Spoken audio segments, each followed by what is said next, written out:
videos in less than, or no, about 3.5 years, 735 videos. Wow, he definitely puts the work in. And the number that I really was impressed by is he's at over 6.29 million views on his channel.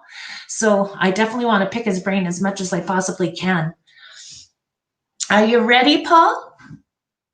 Okay. All set here. Hey, long time no see.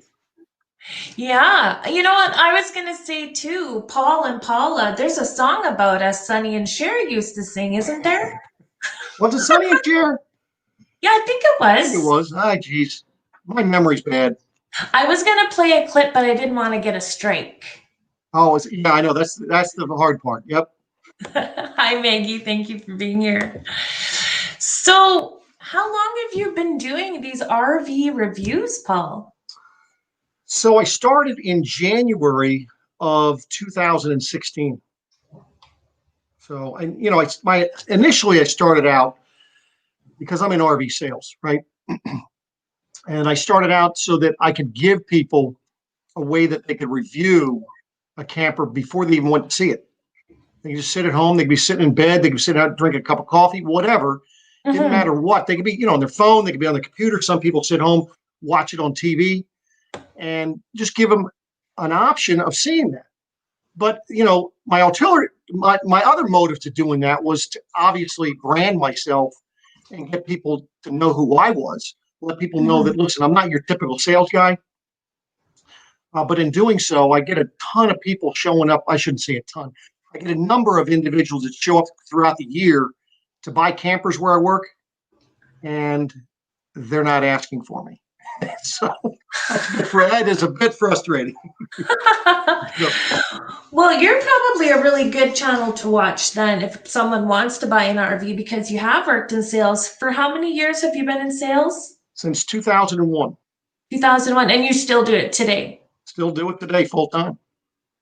Yeah, you know what? And I had asked you earlier, I thought maybe we could share that with everyone.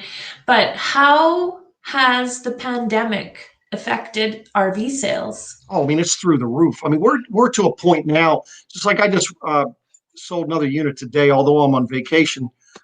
I had to run in to go ahead and do some paperwork on one, but it's not going to be until February. So now I have two in February. I get somebody else that wants a Class B, but now they're like hemming and hawing because it won't be ready till April if they decide to buy it today. So and the more they push it off, it's going to be even longer. So the same individual, it was a month ago they wanted one. It was going to be February, and now it's April. So just the longer you wait, this market is so dang hot, and things are just getting pushed back and back and back. So. And you feel that's because people want to hit the outdoors now more because you can't, because of the isolation? Well, see, and I called this, so when this first hit and they started talking about social distancing, and they started closing things down, I did a Facebook Live, I did a YouTube Live talking about how this is going to affect the RV industry, and people said I was nuts. And I said, look, for those of us that have been camping, or anybody that's been camping and they've been doing for decades, they've been practicing this thing and they never knew they were practicing it. It's called social distancing, right? Yeah. You're in a campground, even though you might have a neighbor next to you. You're not going to go over and sit with them if you don't want to. You can stay right in your own space, and it's the best thing since sliced bread, right? So my point was, when you look at 9/11 and what happened after that in the RV industry, that did boost the RV industry because people then were afraid to fly. So my thought on this was, okay, so now we have a quote pandemic, scaring the beesies out of people, telling people, listen, you can't go on cruises, you can't, go on flights, you can't do this, you can't do that. What other thing can you do and bring your home with you? It's an RV, right? So it's a no-brainer. Because who slept in the bed last time, who's cooking the food, all that stuff. It's a house on wheels. So you bring it with you. You don't necessarily have to go to a campground. You could go out and boondocks, spend time in the middle of nowhere if you wanted to. And that kind of was a kind of a head scratcher when they decided to close down the BLM lands and things of that nature, the national parks and things, because you're thinking, where is it that people are hanging out and they're the furthest away from each other? And that was the Yeah. national parks and the BLM lands. So you're kicking them out of those so they can go into the more highly dense population area or populated areas. So that was a kind of a head scratcher. But anyway, so we're going to see this happening I think, even through next year. Now, with that being said, because the increase has been, it's like 300% or more, in about a year to 2 years, you're probably going to see a lot of used campers on the market. So that's a good thing for somebody that might be wanting to buy a used camper, because if you flood the market with used, obviously it drives price down. Well, there was another question in here, and I thought that fit really well. Carrie Jo is wondering, do you think the quality will go down on RVs? And no, I don't think so. And I know that there's been some YouTubers out there saying now's a bad time to buy, and here's why, and blah, blah, blah. I don't think so, because what's happening is the people that I know in the RV industry that are building them, they're not up to full capacity yet. They're building less than they've been building because of the fact that they can't have that many people at work. So they're having less people. So they're actually building less. And it's not like these manufacturers can ramp up and build more campers anyway, because now what we're running into is you're running into a material shortage, right? Air conditioners, water heaters, all kinds of different things right now. And there's some of these manufacturers, so they're having to scramble to try to fill those needs. I think in the short run, you're going to see, we just got our third price increase in like 3 months from a manufacturer. And that's because the cost of materials is going to be going up considerably. And you're going to see that over the next coming months of prices on new side going up. And of course, you see the same thing going up on used, because if it's it's not like you can there's not like there's a lot out there that you can find. So I don't think that the quality, and let me back up and say this, I think a lot has to do with the manufacturer that you're looking at. I kind of have leaned more to Grand Design from a quality perspective. They built a great coach. And in my opinion, now a lot of your smaller companies are great at this as well, but the bigger companies tend to not be as good on the customer service and after the fact.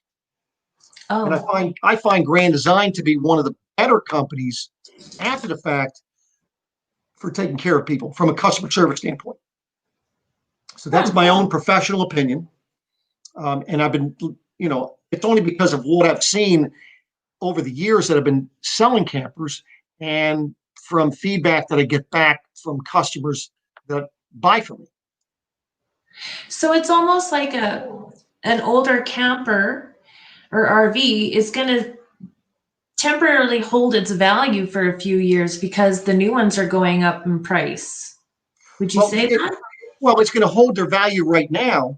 Mm-hmm. But once the market, these individuals that bought this year and are buying, next year, decide that A, they bought the wrong camper, because that happens a lot. B, they bought a camper and they didn't know that, oh my God, this is just too much work or whatever. Or, something comes up, work, health, whatever, and they got to get out of it. Once you see a flood in the market on the used side, obviously that's going to drive prices down. Right now, I tell people, listen, if you're in the market to buy a new RV, whether it's new or pre-owned, let me just preface that. There is no, and you currently have an RV, there is no better time than today to sell your RV yourself. And I know I have that conversation with my customers all the time. So, listen, I will go ahead and give you a value on yours. Understand that it's going to be a month or 2 or 3 before your camper comes in.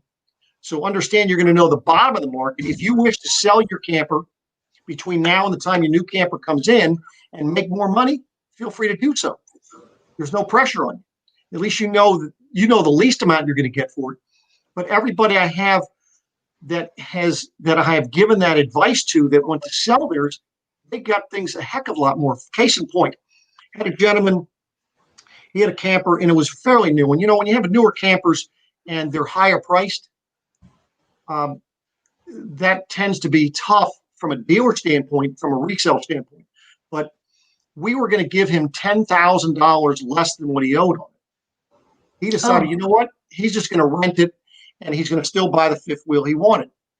By the time he came in to pick up his fifth wheel, the person that was going to rent his camper bought it for $1,000 less than what he owed on it. So he sold it. And we're talking about a $30,000 camper.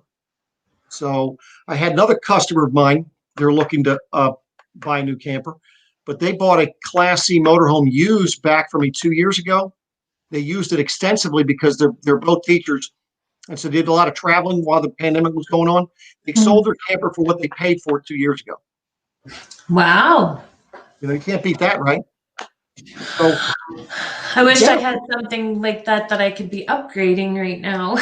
Right. See, so the benefit to somebody, if, people say, well, prices are through the roof if you're buying new. Well, yes, prices are up, but you've got to look at the standpoint that the value of your used camper, the pre-owned one that you currently have, and if you sell it yourself, you're going to get over what most people are getting over retail used value for them when they're selling it themselves. So it kind of balances itself out then. Exactly. So just, again, I consider myself, I'm a sales guy, okay, but I can try to position myself more as an educator. I'm very laid back. I don't push. A lot of times I don't have the time because of the customer base that I have to call people back. So I just tell them, listen, just hound the heck out of me. You got my cell phone, you got my email, you got my office phone. Reach back out to me if for some reason I don't get back to you. And that works pretty well. So Aaron Jemison says, have you found my new Class A yet?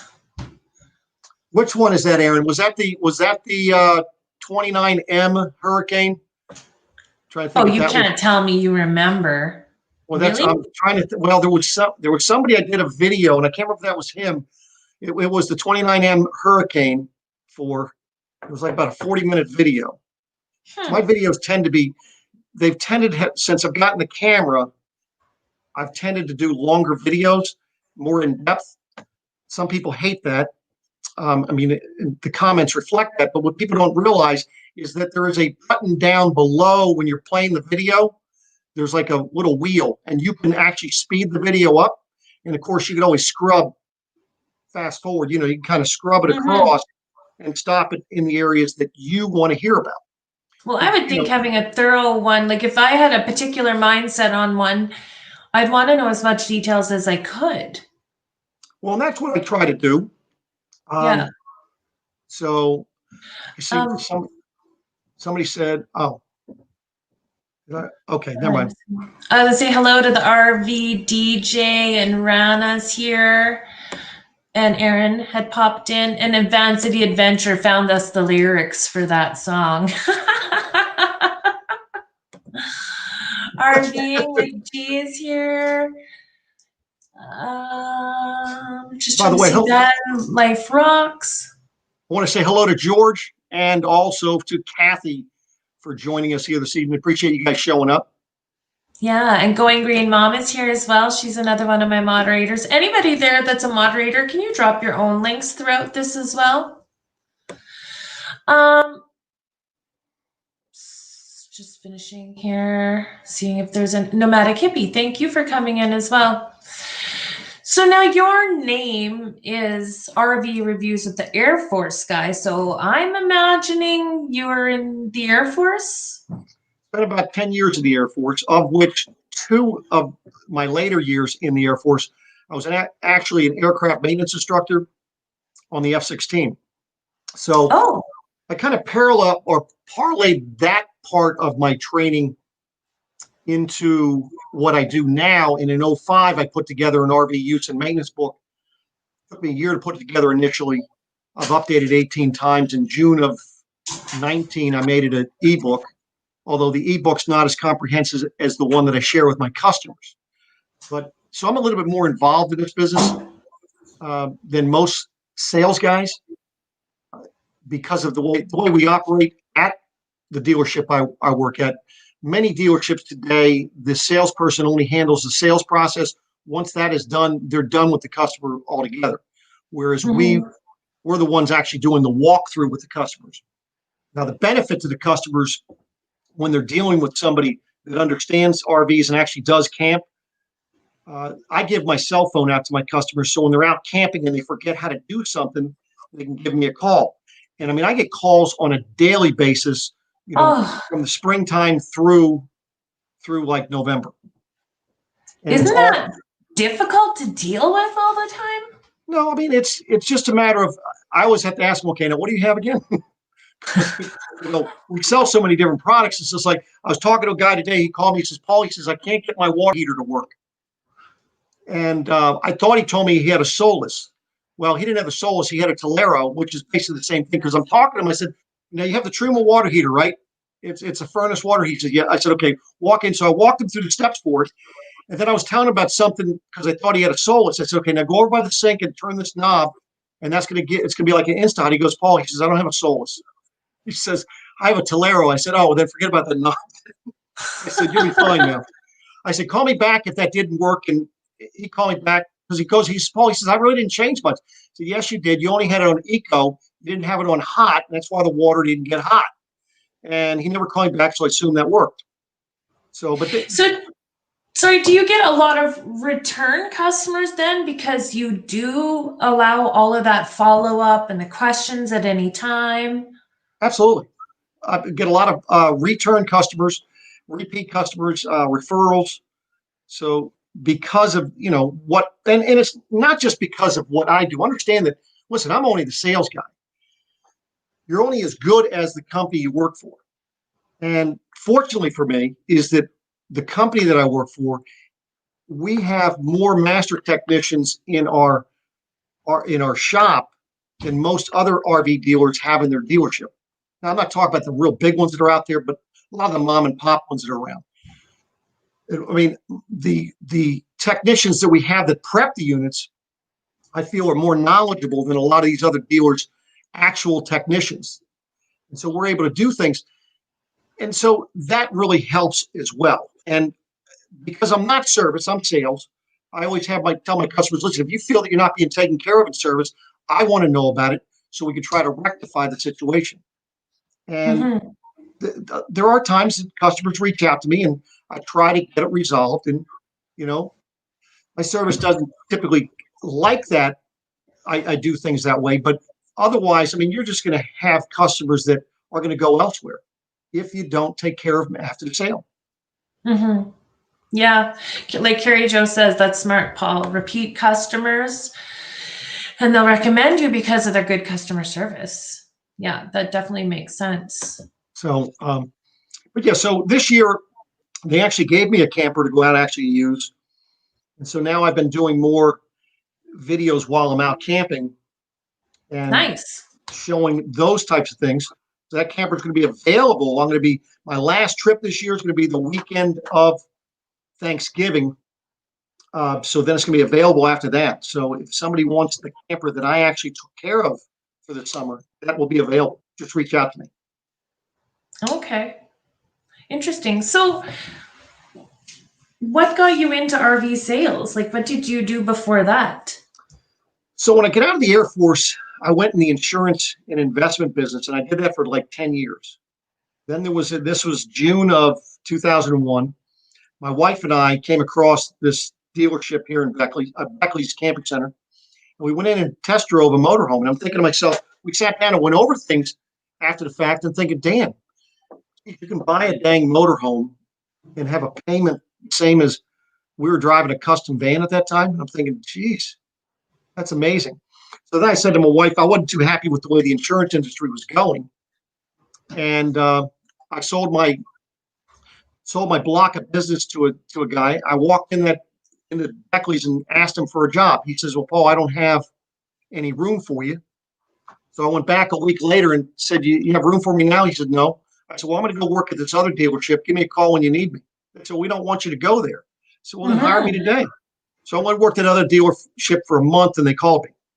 In September of '01 is when I started with Beckley's, and my first sale was a pop-up off the showroom floor on September 11th. Wow. We have a question here for you.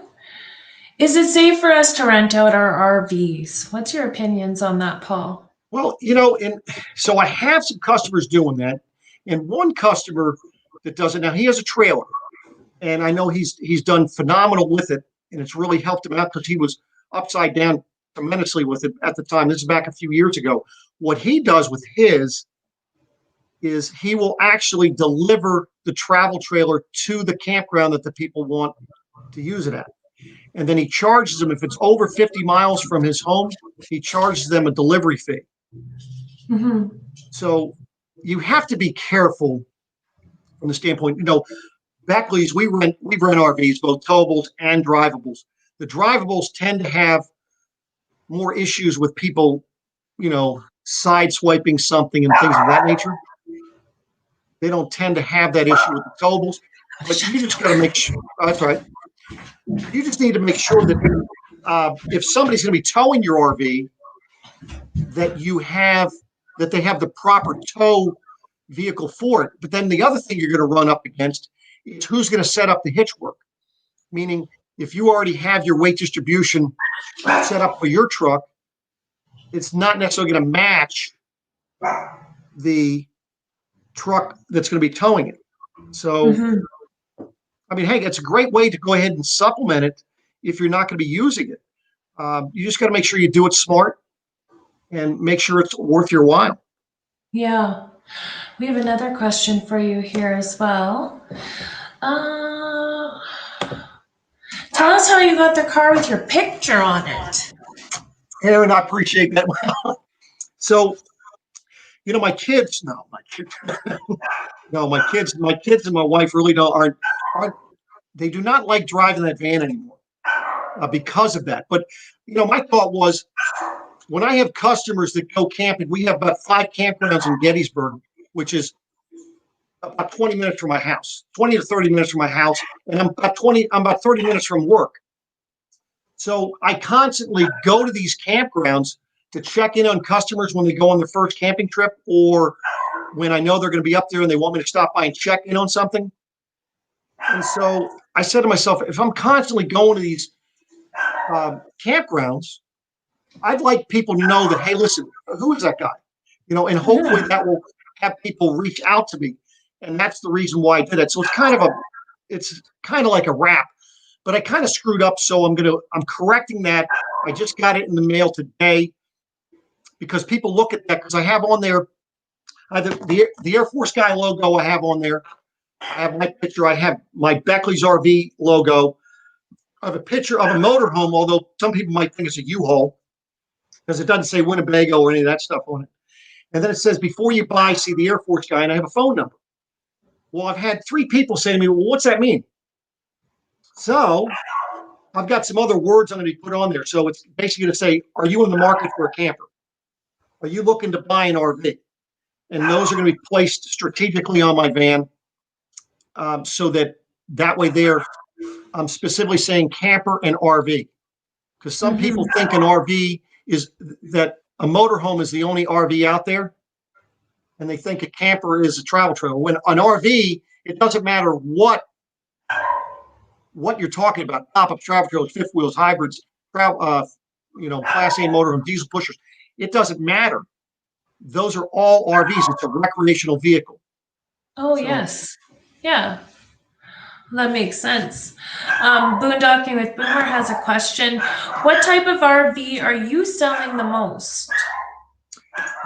Well, I sell more travel trailers than anything else.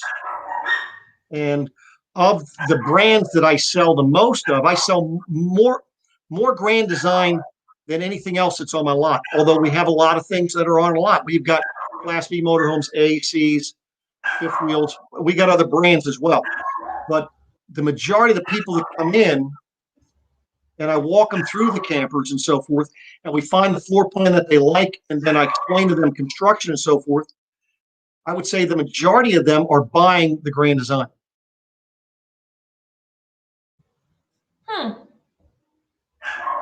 Oh, he says thanks. Hello, Castle Hives and Lucky Dog Productions moderator. So for me personally, right now, the thing I like the most is the how-tos on your channel, because you don't just cover every single kind of RV out there, because oh my goodness, I don't even know how many classifications there was. Oh, there's but a you ton. also do, yeah, I mean, you do your live streams, you do the how-to videos. What else would you say you do on there? Well, so yeah, I started doing my lives back when the pandemic hit, and I was doing them every night. But then it just got to be that was just kind of too much when I got back where we had to go back to work. So then I just picked a night and I do it on Tuesday nights at 8 o'clock Eastern time. And what I'm doing is the first Tuesday of the month, I do RV trivia and then give away prizes. So, and we have a wheel. I picked 3 people so I picked 3 people throughout the evening. And by the way, we're on there for maybe 30 minutes or 30 to 45 minutes is what I try to keep my lives to. I think the longest one I had was an hour. That was the first RV trivia I did because I had 12 questions. I pared it back down to 9, and that kind of shortened it a little bit. But so that's the first Tuesday of the month. So then the other Tuesdays of the month, I am picking topics that I see people are having questions about and try to give them the facts, not the fiction, because there is so much misinformation out there. And then allow people to also ask questions. Yeah, well, it's definitely nice to be able to ask someone directly like this a question versus, trying to figure things out. I mean, a lot of us don't understand the same reading something. Something might appear technical, and it's just all of a sudden nothing makes sense. Right. Well, yeah, that's the thing. And, internet is a great source for information. Although if you do not know any better, you could be watching the wrong video. Somebody could be telling you the wrong thing. Mm-hmm. Yeah, and that's something I know for me, I would always have to be aware of because I don't know anything, right? So it's so easy to get led down the wrong path. Speaking of path, have your children followed the same lead as you? Well, yes, my oldest son actually did go in the Air Force, and he went in under the same premises that I went under, open mechanical. He got the same first job that I had, but he was on cargo planes where I was on fighters. So now he's kind of like a crew chief on a cargo plane. Well, he started off in this phase inspection, which is what I did. Then I moved into flight control and landing gear. And then when I got on the F-16, I was a crew chief. So he went from phase inspection on this C-17. Then he went to flight controls landing gear. And now he's a crew chief. So he's a flying crew chief on C-17. So he did that. Then my youngest son, he got into sales, but he got into car sales. Now, car sales, I did that back, I'm dating myself now, back in 1989. I did car sales. And so he started out with Mercedes, did that for a while. Now he's doing Volvos. He's doing very well. So then, of course, my daughter's, she's working in the education world. I have 2 in the education, another one in real estate. Oh, wow. All your children are doing very well. You must be so proud. Well, they do well. They do a good job. And then, of course, my wife, she's a catering sales manager, and she's for an event center. So she sets up weddings and outings and different things of that nature. So that's nice. That's where the kids get all this stuff, because I'm more of an introvert. My wife is more of the extrovert. You're an introvert? You can't tell? No. So before I forget, can you tell me about the fundraiser next week? Well, I'm glad you asked. So anyway, since I've been back about 4 years ago, I happened to take a sales call. I was a fortunate one to take the sales call, and it was actually for Make-A-Wish. And I knew nothing of Make-A-Wish prior to that. And we were able to facilitate getting a pop-up for a Make-A-Wish family. Now, with this family, they couldn't come to us, so I drove this pop-up to their place. It was like 4 hours from us, showed them how to use it, and then drove back. And basically, I had like one of those a year for 3 years. This year, the pandemic hits, and I've already had 6 families come in for campers because they can't go to Disney. They can't go on a Disney cruise. They can't do any of that stuff. So what's the next best thing? A camper. And they've gotten away from the pop-ups. They're now going into travel trailers, so they're considerably much more money. And just because it's Make-A-Wish doesn't mean that they don't pay for things. They're getting it at a discounted rate, but it still costs them. I still have I have Make-A-Wish family picking up on Tuesday, and I have another one's going to probably pick up shortly after that. So I went to my boss and I said, Kelly, I'd like to go ahead and do a fundraiser for Make-A-Wish. What can we do? And so Beckley's RV is going to go ahead and donate a Class C motorhome for a family for a week. Then I went out to a campground up in Gettysburg, and I've gotten that to donate. And I've got a bunch of other things I'm working on. So we're going to have the big rollout of this program next Thursday night with Make-A-Wish.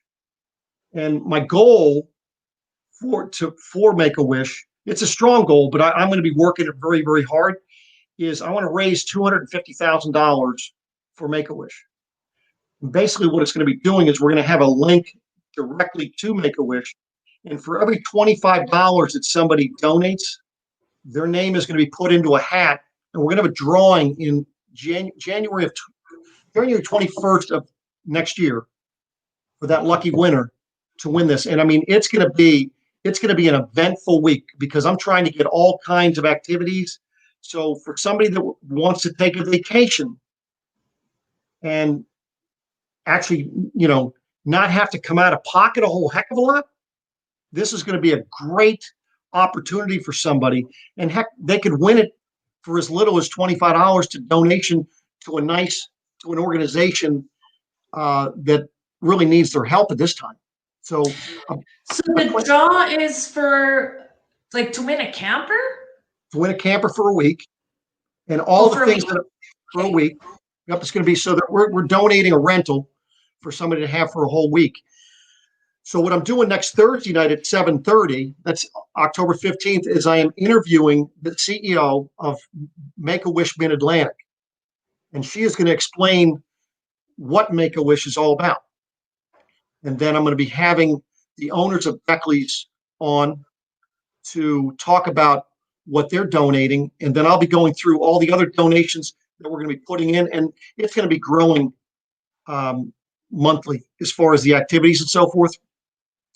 And then the hope is that November, the third week of November, I believe it's the Thursday before Thanksgiving, is we're going to hopefully have a Make-A-Wish family come on my live and kind of talk about their situation and what the camper has meant to them. And then do the same thing in December. And then January 21st, we're going to go ahead and have the drawing. And that's all going to be live. Wow. Wow, you sure took a lot on with that. Well, fortunately, I took off from Wednesday through next Tuesday. I was going to go camping, and I canceled that trip because I've just got so much I need to do, of course, around the house that I never get to, but so much things I need to get together for next Thursday night. I got to try to get as many pieces in place as I can because my goal is high. I mean, I plan on doing this, and I'm not going to do it half-assed. I want to go all out. I want to go ahead and make a difference for these families that need it so bad. I mean, you look at what we have as individuals here. We have it great. We wake up in the morning, we've got a roof over our heads. We're able to feed our kids and so forth. And we've got clothes and we've got jobs and so forth. So we have it great. Some of these families, what they're going through with these children, it's just, I couldn't imagine And I'll tell you, some of these cases, when these families come in, it just breaks my heart what they're going through. And so to Mm-hmm. be able to be a small part of making a difference for families is, to me, it's a huge benefit, and I enjoy doing that. So, and I just want to I be able think to do more. that is so amazing. What a beautiful gift you're giving to others by all your time. We do have a question. Do you have any web presence for the fundraiser yet? Um, I'm going to be rolling that out next Tuesday. So there is, they sent me a link, and I've kind of did it. I got to I reached out to them today. Some logistics I got to work out and find out how. I'm sure they're going to have that on their website. I'm going to have the link, and I'll be posting that on all of my YouTube videos. I'll have a link down below that for that as well, and I'll be talking about that in all of my lives, on top of the lives that I do specifically for Make-A-Wish. So I've kind of separated those lives. I'm doing those on a Thursday, and just so that I'm just trying to drive things to that. So I'm looking also to reach out to some of these larger channels. I mean, I'm a little fish. I'm a minnow in this old YouTube family, and so I'm going to be reaching out to some of the bigger fish to try to get them to somehow help get the word out. And I've already had a couple channels tell me they're willing to do something. And of course, because they're bigger than I am, then I'm hoping that we're going to be able to draw to the channels that are even larger than that. And then on top of that, try to go out to TV, radio, and things of that nature. So this is not something small. I'm just looking. My goal is $250,000. And when I think about all the people from just YouTube that we can reach with these larger channels, I mean, I'm only looking for 10,000 people to donate $25. And when you look at some of these channels that have, they have over 100,000 subscribers, my thought is, and it's multiple channels. And if I'm able to get on those channels or get them to mention it, I only need 1% of, from a referral standpoint, of people just to donate $25. And we're going to hit that goal, and we could exceed it. Mm-hmm. So, Oh, I think that is just so amazing of you. What an amazing man you are. That's so fantastic. And I never realized that those families had to pay. no, the families don't pay. Make-A-Wish pays for it. But I thought you said that Make-A-Wish didn't cover everything. No. Make-A-Wish, what's happening is Make-A-Wish pays for the camper. Mm-hmm. Okay. So we're getting them the camper. Now there are some, obviously there's going to be expenses to the families, when they go camping and things of that nature.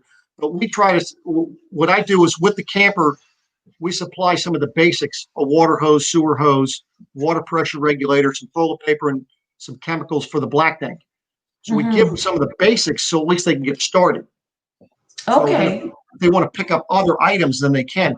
So the fundraiser is going to go directly to Make-A-Wish to assist them with their load of the number of families that are making the requests Okay. for what. And it may not be a camper. As things lighten up, that money's going to go. Maybe somebody doesn't want a camper. Maybe they just want something else. Because I've had actually two families. We had a camper for them. Everything was good. Make-A-Wish says they were going to cover it, and I mean, I even had this one family come out. They looked at it. They loved it. And the next thing I know, a week later, they said, "Paul, they're not going to do it."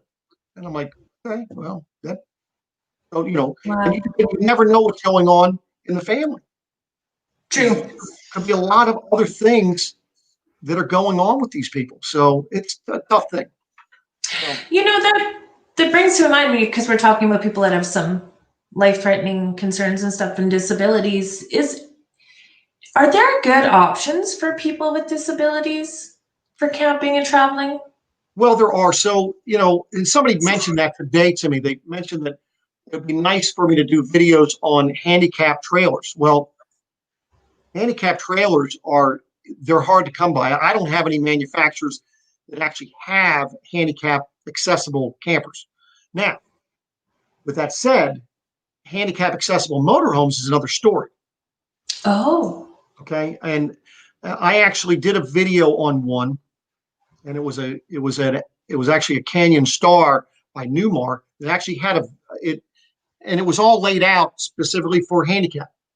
So it was very open floor plan, even with the slides in, you could get through it from front to back to the bathroom and out the I called it an elevator, but it was, a lift for the wheelchair. But that's the only one that we've ever carried. And we only carried one of those. And I mean, it sold pretty quick, but they're just so hard to come by. Winnebago, they actually have a division within Winnebago that you can customize a motorhome. Now, you're not going to be able to go pick any of the motorhomes that you see on their channel. If you go on their website, they actually have a specialty vehicle entity of Winnebago, and there's certain Class C's, Class A's that are available that you could spec out. Like I've sold one to a medical facility, another one to like a 501c3 company down in Baltimore. So there's some of those companies that actually get things, police departments, fire departments, things of that get those specialty, but you can do the same thing from a handicap accessible. But what it comes down to when you're looking at it from that standpoint, it's a cost issue. So I think that's the limitation. Now, from that standpoint, though, if you take a look at toy haulers, travel trailers, that could be an option for some of these handicap individuals, where they wouldn't have to do much as far as modifications. Although, I think probably the easiest one for somebody to use if let's say we're in a wheelchair or couldn't walk very good, the work and play is one that comes to mind. We don't sell the work and play, but that would be one that I feel would be one of the better fit for that kind of situation, due to the fact that they're lower to the ground. You don't have that big incline coming off of the ramp or going into the camper. It's lower to the ground, which helps with, entry and exit. Wow, it's so much stuff that I just honestly never thought of, because it's never been a part of my life, right? So then we kind of forget what some people have for needs. But just to swing things just a little bit, out of all the 735 videos you've done and all your live streams, which one do you personally like the most? Which are you the most proud of? Well, that's a good. Which one would I mean, I guess I should say I'm most proud of the one that has almost 800,000 views, right? But which one is that one? That's on one of the truck campers. That's, one that's one of my first one. I want to say it was March of 2016 or back in 2016, or maybe it wasn't. But there was one that I did. It's coming up on, I think it's 790,000 views on it. Wow. But I tell you, and I know that, see, when I do videos, I don't do a video with the thought, okay, I want to go ahead and get, 1,000, 2,000, 100,000 views with it. My thought is I try to do a video that I feel is going to make the difference for somebody out there. Maybe somebody that's looking to buy that camper, or if it's a how-to video to help somebody with that particular how-to that I'm showing. And you know what? If I get a lot of views, great. If I don't, I know I've helped some, because a lot of times I get somebody to ask me a question, or I'll see on Facebook they're asking a question, how do I do this? I'll just go over my YouTube, click on the video, and pop it in as a comment. And that way they don't have to sit there and type in the explanation. But I guess mine would be more of the educational ones. And I think ones, because I think it's one of the most abused things out there, is what is my tow rating or my tow capability of my vehicle. And I mean, I did that. And the first time I did that, I did it with the tow vehicles that could tow 3,500 pounds. And I did that because I can't tell you how many times people I see that have a minivan like I do, or they have a Jeep Wrangler 4-door, or anything that could tow 3,500 pounds, and they're towing something that exceeds the limit for them. And it just drives me nuts that, A, that an RV dealer or salesman went ahead and sold somebody something that is putting that family's life in jeopardy and everybody else's on the road. It just Mm-hmm. really irks me.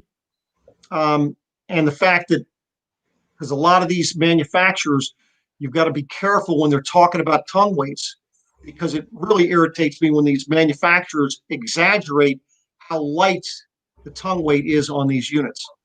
And when that happens, and when I actually do weigh them out, I do call out the manufacturer, because that is, you're not doing anybody any favors. Mm-hmm. So, so Wow. that, So those are the ones you're the most proud of? well, I think so, because I feel that I'm making a difference in somebody. Because if somebody comes into me, I just had a family come in. This was a week ago Saturday. It was a sales call, and they said, "Paul, is this trailer still available?" And I look it up. Yes, it's still available. So they said, "Well, we want to buy it." I said, "Okay, well, come on and ask me." They come in and ask me. So now I did the second thing, because it's been like 20 minutes. We have 20 salespeople. You never know. I go up to the board and I see it's sold, but it's not listed as sold in the system. But anyway, so I sit them down. We go through all the pricing and everything. Then I ask them the most important question: "What are you towing this with?" And they tell me. And they said, "Well, we can tow it because it's only 7,700 pounds, and we have a 9,300-pound tow rating on our vehicle." They had a Ford Expedition, a 2019 Ford Expedition. So then I broke down I said, "Look, you could tow it. If you want to tow it, look, by all means, you can look at the numbers without crunching the numbers. Yeah, you can tow it if you wanted to. But let me break them down for you." I broke down the numbers for them, and they said, "So what you're telling me, I can't tow it." So I'm just telling you, if I were the one in your situation, I wouldn't do it. Yeah, the weight might look like it comes in to where you can tow it, but it was a 36-foot long trailer. You need a 3/4 ton truck minimum to tow something that long. And so I try to put myself in their situation and tell them, "Look, if you were my brother and sister, if you were my mom and dad, if you were my aunt and uncle, this is what I'd recommend."